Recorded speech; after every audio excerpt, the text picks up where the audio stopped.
It is curious, Surfer, how mortals define endings. To them, the world concludes in fire, famine, or flood. Yet I suspect you, who has soared beyond galaxies, view such matters differently.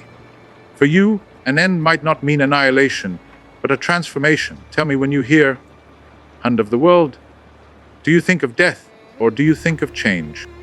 Your words carry the weight of centuries, wizard.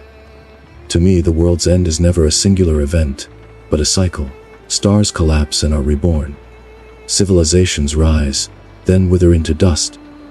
I have watched planets consumed by Galactus, their people begging for mercy, their histories erased in silence. Death, yes, but always followed by rebirth in some form.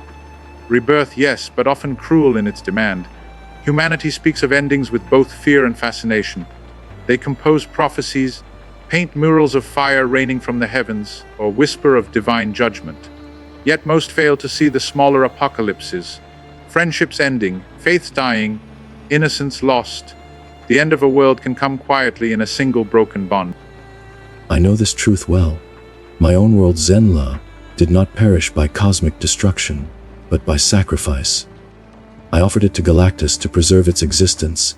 Though I lost my freedom, my people continued, but my world, my life, my place among them, ended in that moment. The apocalypse was not universal but personal. I wonder if mortals ever see that.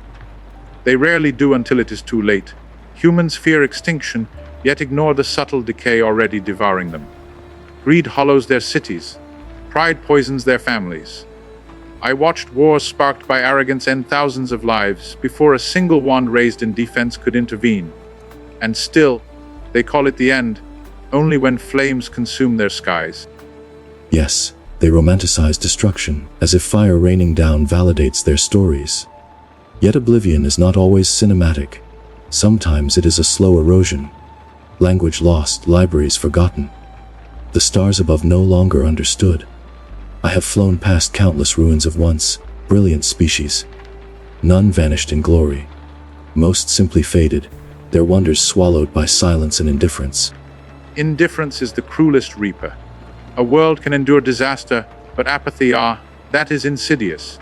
When a people cease to care for what they inherit, when they let knowledge gather dust, when courage is replaced by convenience, that is when the end becomes inevitable. The true end of the world is rarely imposed. It is chosen through neglect. And still, there are those who resist. I have witnessed mortals facing certain destruction, refusing to yield. They cling to one another in defiance, building meaning even as the void swallows their sky. Perhaps that is what saves them, even temporarily. Not their armies, not their machines, but their stubborn insistence that love and loyalty still matter. You sound almost like a poet. It reminds me of young Harry, who believed the bonds of love could resist the darkest forces. And he was not wrong.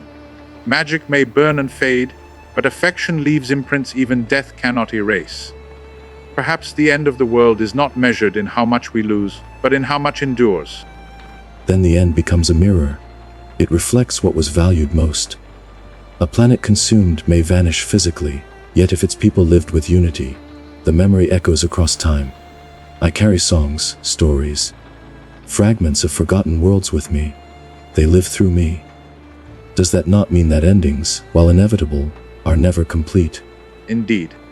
The phoenix burns, yet from its ashes rises again. Perhaps every apocalypse is simply a clearing, a painful pruning of existence, so that something unforeseen may bloom. The tragedy is not that the world ends. It is that so many refuse to prepare their souls for what must follow.